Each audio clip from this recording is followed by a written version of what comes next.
Good morning कलिसिया। आशा करता हूँ आप सब ठीक है। परमेश्वर ने आप सबको तंदुरुस्त रखने के लिए हम धन्यवाद देंगे और धन्यवाद उनके लिए हम प्रार्थना करेंगे जो व्यक्ति बीमारी से है, जो व्यक्ति का तबीयत ठीक नहीं है, उनके लिए भी हम प्रार्थना करेंगे और परमेश्वर की चंगाई परमेश्वर क्या मांगेंगे। हमें हम प्रार्थना करेंगे, उसके बाद हम वचन की ओर जाएंगे।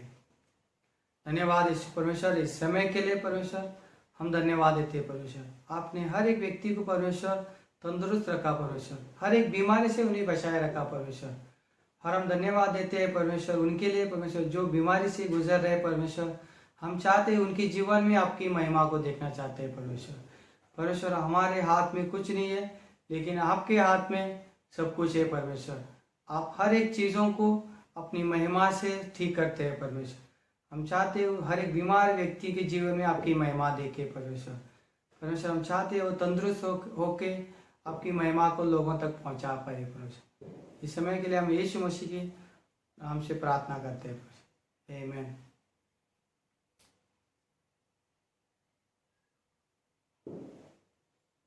आज का शीर्षक है, अगर आप विश्वास करोगे तो परमेश्वर की महिमा को देखोगे। ये वचन प्रभु यीशु ने मार्था से कहा था जब लाजर 4 दिन हुए थे जो गुजर गए थे, उसे दफनाया 4 दिन हो गया था। तब जब मार्था उस प्रभु से कहती है, प्रभु अगर आप होते तो कुछ और नज़ारा होता, मेरा भाई नहीं मरता। तो प्रभु यीशु उस समय उसे कहते हैं, तो प्रभु यीशु उसे कहते हैं अगर आप विश्वास करोगे तो महिमा को देखोगे। आज हमें भी ऐसे ही है, अगर आप विश्वास करोगे प्रभु यीशु के ऊपर तो महिमा को जरूर देखोगे। आमीन। बाजू वाले से कहना, विश्वास करोगे तो महिमा को देखोगे। ऐसे ही है, आज हमें इस स्थिति में हमारे हाथ में कुछ नहीं है, लेकिन प्रभु के हाथ में बहुत कुछ है। प्रभु कुछ भी कर सकता है, अपनी महिमा किसी के ऊपर दर्शा सकता है। जैसे हम देखेंगे, एक कहानी है पुराने नियम में। कुछ लोगों ने विश्वास किया और प्रभु को महिमा को देखा। कुछ लोगों ने जो विश्वास नहीं किया प्रभु की बातों के ऊपर, वो लोग महिमा को तो देखा प्रभु का, लेकिन उस महिमा का वो लोग ने अनुभव नहीं कर पाए।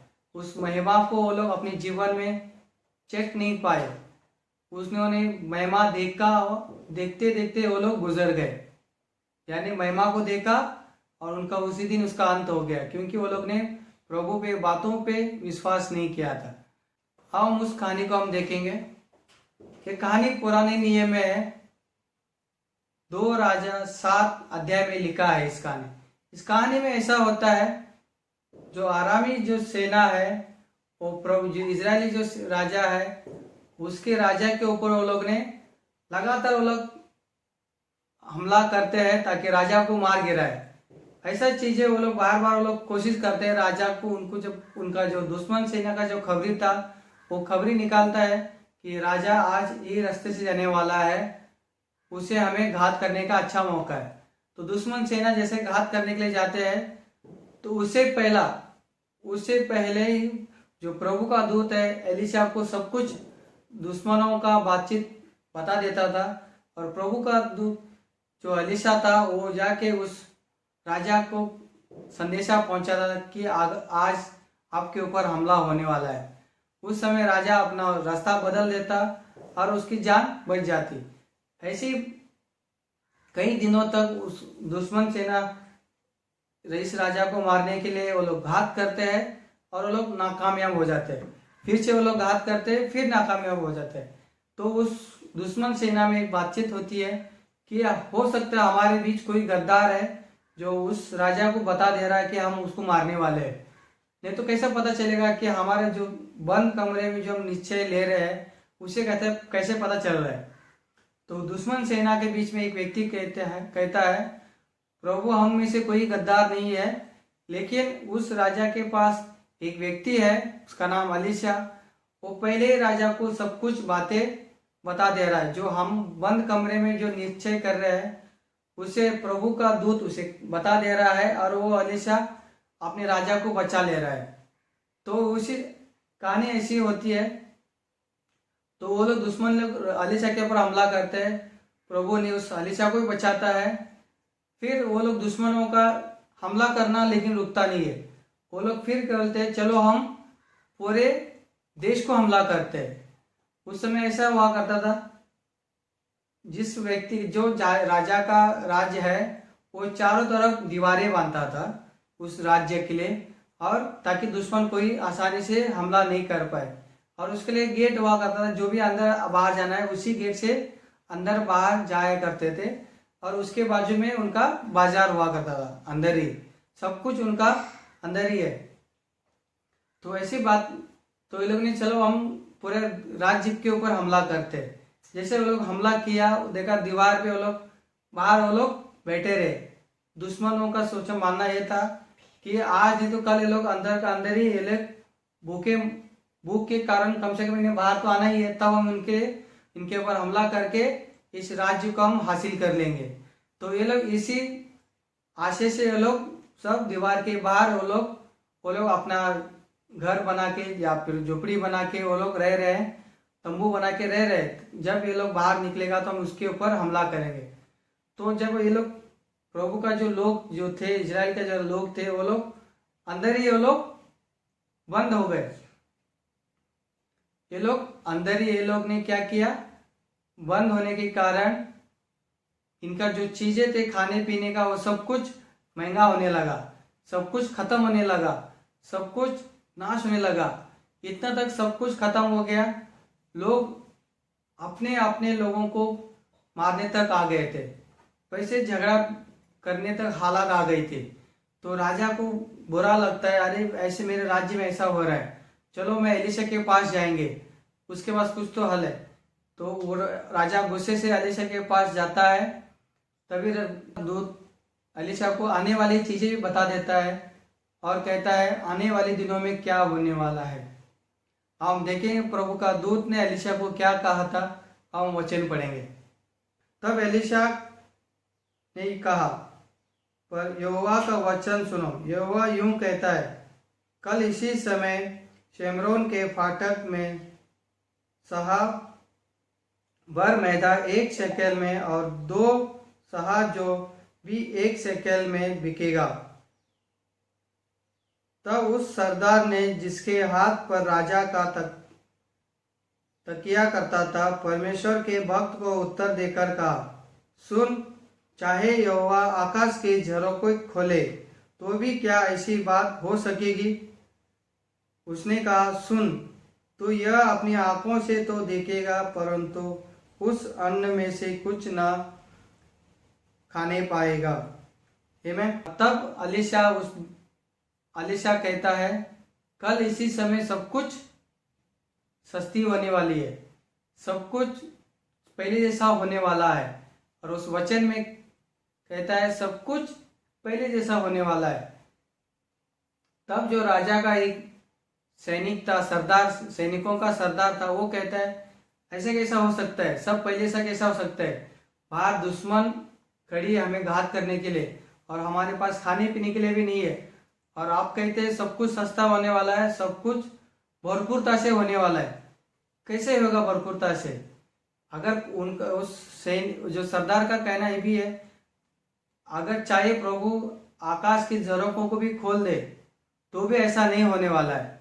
उस सैनिकों का सरदार, जिसका राजा का जो सरदार था, उसने अविश्वास करता है प्रभु के वचनों के ऊपर। उसने कहता है ऐसा होना मुमकिन नहीं है। अलीशा को गुस्सा आता है, अलीशा ने उसे कह देता है सब कुछ तो होने वाला है, क्योंकि परमेश्वर ने तय किया है, सब कुछ नॉर्मल होने वाला है, और सब कुछ चीजें, सब कुछ सस्ती मिलने वाली है, और सबके सब खुलने वाले हैं, बाजार खुलने वाले हैं, उनका सब कुछ खुलने वाला है, सब पहले से होने वाला है, लेकिन सब चीजें सस्ती और सस्ती मिलने वाली है। तो वो बोलते हैं सब कुछ तो होगा, लेकिन उसे देखने के लिए तुम नहीं रहोगे, उसे आप देखोगे लेकिन आप उसका अनुभव यानी उसे खाने को नहीं पाओगे। अलीशा ने ऐसी बातें कही। और उसी समय गेट के बाहर 4 कोढ़ी लोग रहते थे। हमको सब पता है, अगर कोई उस समय पे कोढ़ हुआ हो, जिसे कोढ़ होती थी, उसे लोग घर से बाहर यानी गांव से बाहर उसे छोड़ देते थे और उस कोढ़ व्यक्ति को अपने अपने जीवन पे उनको छोड़ देते थे। कोढ़ का व्यक्ति अपने आप पे खुद उसे खाने पीने का बंदोबस्त करना है, कोई उसकी मदद नहीं करता था। अगर कोई मदद करने जाता उनको लगता था कि उनका बीमारी भी हमें होने वाली है, उसको सब कुछ उन्हें बाहर छोड़ देते थे। और वो 4 कोढ़ियों का सोचना, उनके बातें सुनो, उनके बीच में कैसी बातें होती है। वो चारों कोढ़ी कहते हैं कि अभी हम तो गांव के बाहर है और हम भूखे भी है, अगर हम गांव के अंदर चले जाए तो भी हम मरेंगे। क्यों? गांव के अंदर ऑलरेडी अकाल हो गया है, गांव के अंदर कुछ भी नहीं है खाने पीने के लिए, सब कुछ खत्म हो गया है। अगर हम बाहर जाते हैं दुश्मनों के सेना के एरिया में जाते हैं तो बोलते वो लोग भी हमें मारेंगे, लेकिन करे तो करे क्या। तो वो लोग चारों ने निर्णय करते हैं और कहते हैं चलो हम दुश्मनों की सेना में जाएंगे, उसके एरिया में घुस जाएंगे। अगर दुश्मनों को तरस आ गया तो वो लोग हमें जान बख्श देंगे और हमें खाने को भी देंगे, लेकिन अगर हम इधर गए तो हम मरना तो पक्का है। तो चारों कोढ़ी निश्चय करते हैं अगर हमें मरना ही है तो हम दुश्मनों के एरिया में जाएंगे और मर गया तो उधर ही हम मर जाएंगे। तो इसे सोच के वो लोग दुश्मनों के एरिया में वो लोग जाने के लिए वो लोग निकल जाते हैं। जैसे वो लोग दुश्मनों की छावनी में, जो दुश्मनों ने जो झोपड़ी बना था रहने के लिए, उसके अंदर वो लोग घुसते हैं तंबू के अंदर, दुश्मनों के तंबू के अंदर। देखते हैं अरे तंबू में तो कोई नहीं है, लेकिन उनका घोड़े, उनके खाने पीने का, उनके सामान वैसे का वैसे ही है, जैसा लग रहा है कि कोई है। जाके देखते हैं कोई नहीं है, तो ये लोग, इनको लगता है क्या हो गया। और लोग बोले चल जाने, जो भी होगा हमको क्या करना है, हमें खाने को चाहिए। ये लोग अपने लिए खाने पीने के लिए लोग सब कुछ ये लोग ले लेते हैं और दिखते हैं और बहुत कुछ और भी सामान लेते हैं, सोना चांदी खाने को और ज्यादा लेते हैं और जाके अपने लिए छुपा रखते हैं। फिर उनको सोचते चलो अभी हम दूसरी तंबू में जाते हैं, देखते हैं उसमें कुछ है क्या, उसमें कोई है क्या। जब जाते हैं देखते हैं उसमें भी कोई नहीं है, फिर वो लोग वहीं से भी वो लोग बटोर लेते हैं। फिर तभी जो बटोरते समय उनके चारों के बीच में एक मन में विचार आता है और उनका जो विवेक उनको कहता है अरे हम क्या कर रहे हैं, हम सिर्फ अपने लिए सोच रहे, हम स्वार्थी बन गए और यहाँ पे लोग भूखे मर रहे हैं। ये तो आनंद का सुसमाचार है, हमें ये सुसमाचार राजा को देना है कि दुश्मनों के साथ क्या हो गया था, कि दुश्मन कोई नहीं है, सब भाग गए डर के। दुश्मनों को ये सुनाई दिया कि दुश्मनों को जो थे उनको प्रभु का वचन, उनको आवाज सुनाई दिया कि कोई घोड़े रथ लेके उनकी एरिया पे हमला कर रहा है। उनको सिर्फ उन्हीं को सुनाई दिया और किसी को सुनाई नहीं दिया। ये लोग डर के, उनको दुश्मनों को लगा कि कोई हम पर हमला कर रहा है दूसरे राजाओं के साथ मिलके घोड़े रथों से। तो वो लोग डर के मारे वैसे के जैसे सब दुश्मन छोड़ के भाग जाते हैं। तब ये सब कुछ जैसे दुश्मन छोड़ के चले गए तो सब उनका खाने पीने का वैसे ही रह गया। तो ये चारों जो थे कोढ़ी लोग आके बोलते हमें लोगों को बताएंगे, अगर हम नहीं बताएंगे तो आज तो जैसा उनको कल उनको पता चलेगा राजा को, वो लोग हम पे मार सकते हैं, हमें दंड दे सकते हैं, क्योंकि हमने छुपाए रखा जो राज था वो लोग छुपाए रखा, इसलिए हम लोग को दंड मिल सकता है। इसलिए हमें क्या करना है, इस राजा को बता देना है, नहीं तो हम भी नुकसान में जा सकते हैं। फिर लोग चारों कोढ़ी उठते हैं और उठकर जो इजराइल का राजा था उसको जाकर वो लोग सब कुछ बता देते हैं कि दुश्मन सब भाग गए डर के, दुश्मन कोई नहीं है, लेकिन उसका खाने पीने का बहुत कुछ है।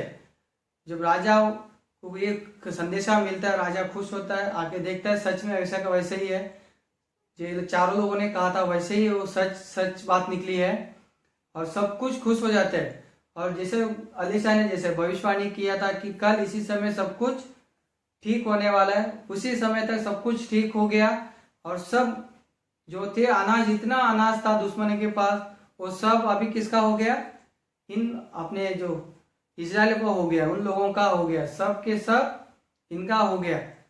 अभी इनको जाके हासिल किया और सब कुछ वो लोग जैसे अलीशा ने कहा था सब कुछ सस्ती चीजें मिलने वाली है और सब सस्ता हो गया और उसी समय जैसा अलीशा ने और एक बात ही कही थी उस राजा का सरदार के लिए, तू तो देख पाएगा लेकिन चख नहीं पाएगा।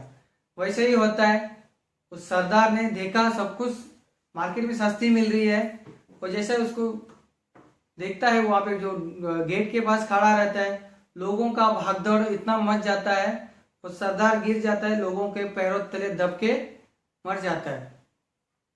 इस कहानी से हमें क्या सीखने को मिलता है? इस कहानी से हमें 3 लोगों के ऊपर सीखने को मिलता है।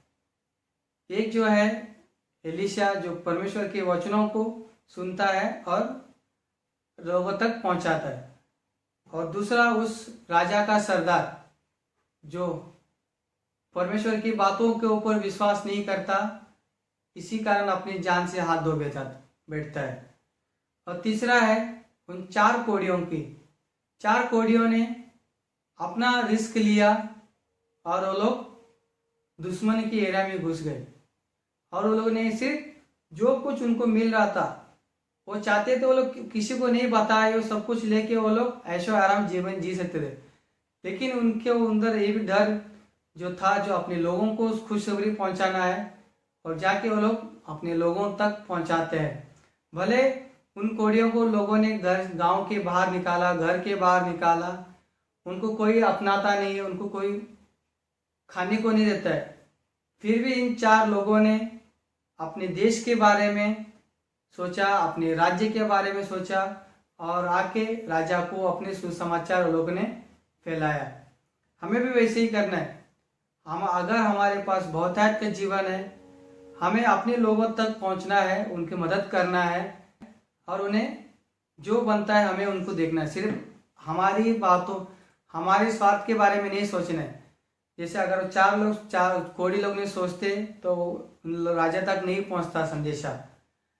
हमें भी लोगों तक मदद पहुंचाना है, किसी न किसी द्वारा हमें मदद पहुंचाना है, क्योंकि दूसरी तरफ भी तकलीफें है, उनको भी हमें मदद पहुंचाना है। और दूसरा चीज़ें हमें सीखने को मिलता है उस राजा के सरदार के द्वारा। हमें कभी भी परमेश्वर के ऊपर संदेह नहीं करना है। अगर हमें हमारे जीवन में चमत्कार को या महिमा को देखना है परमेश्वर का, तो हमें परमेश्वर के हर एक बातों पर विश्वास करना है। भले परमेश्वर की बातें ऐसे लगती है असंभव बातें है, जब परमेश्वर कहता है करने के लिए कुछ, तो हमें करना है। और जब परमेश्वर कहता है कि मैं कल से आपके जीवनों में खुशियाँ लाने वाला हूँ, तो हमें उस बातों पे विश्वास करना है। क्यों? जो मनुष्य के हाथ में नहीं है, वो परमेश्वर अपनी महिमा के लिए कर सकता है। जैसे हम देखा इस कहानी में, सब लोग बंद फंसे थे, अकाली में हो गया, सब कुछ उनका खत्म हो गया, उनके पास जीने का आशा नहीं था, लेकिन परमेश्वर ने उनको जीने का आशा दिया। और उसने, परमेश्वर ने जो कहा उस वचन को उसने कर दिखाया।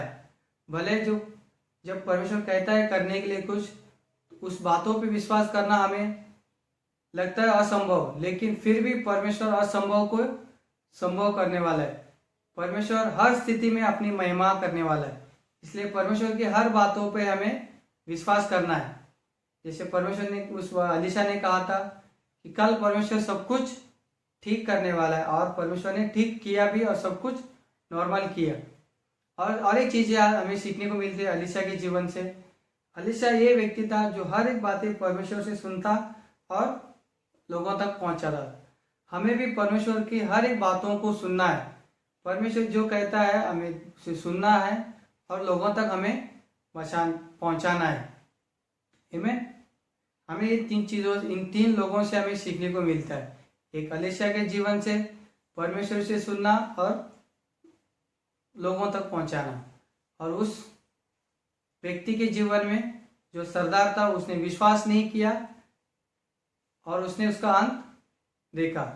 उन 4 कोढ़ियों ने अपने बारे में नहीं सोचा, लेकिन दूसरों के बारे में सोचा। आमीन। अगर आपको परमेश्वर की महिमा देखना है, तो हर एक चीज़ों पे परमेश्वर के ऊपर हमें विश्वास करना है। हमें परमेश्वर की बातों पे विश्वास करना है, भले स्थिति कैसी भी हो। आपको लगता होगा आपके जीवन में सब स्थिति खराब हो चुकी है, सब स्थिति लगता है कुछ भी नहीं हमारे जीवन में भी, लेकिन मैं आज आपको कहना चाहूंगा, परमेश्वर हर स्थिति का परमेश्वर है और हर परिस्थिति का भी परमेश्वर है। वो अपनी महिमा के लिए सब कुछ आपके जीवन से एक दिन बहुतायत के जीवन में बदलने वाला है। जैसे परमेश्वर के जो लोग थे, जैसे एलिशा ने कहा, कल इसी समय आपके जीवन में बहुतायत का जीवन होने वाला है, और लोगों ने विश्वास किया और उसका बहुतायत का जीवन वो लोग ने देखा। हमें भी विश्वास करना है, परमेश्वर हमारे जीवन में बहुतायत का दिन लाने वाला है। क्या आप विश्वास करते हो आपके जीवन में परमेश्वर बहुतायत का जीवन लाने वाला है?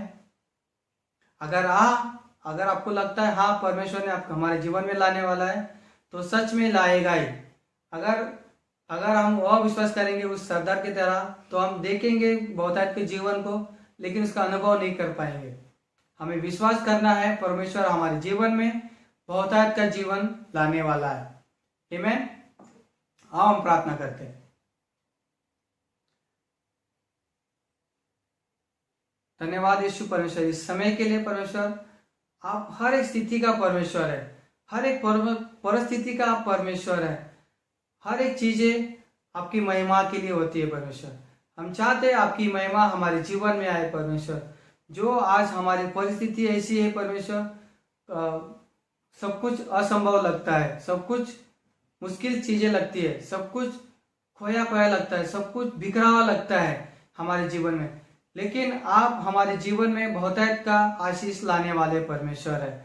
हम चाहते हैं परमेश्वर, जैसे आपने एलिशा के दिनों में आपने कहा था कि बहुतायत का जीवन कल से होने वाले, हम हमारे जीवन में परमेश्वर वैसी स्थिति देखना चाहते हैं परमेश्वर।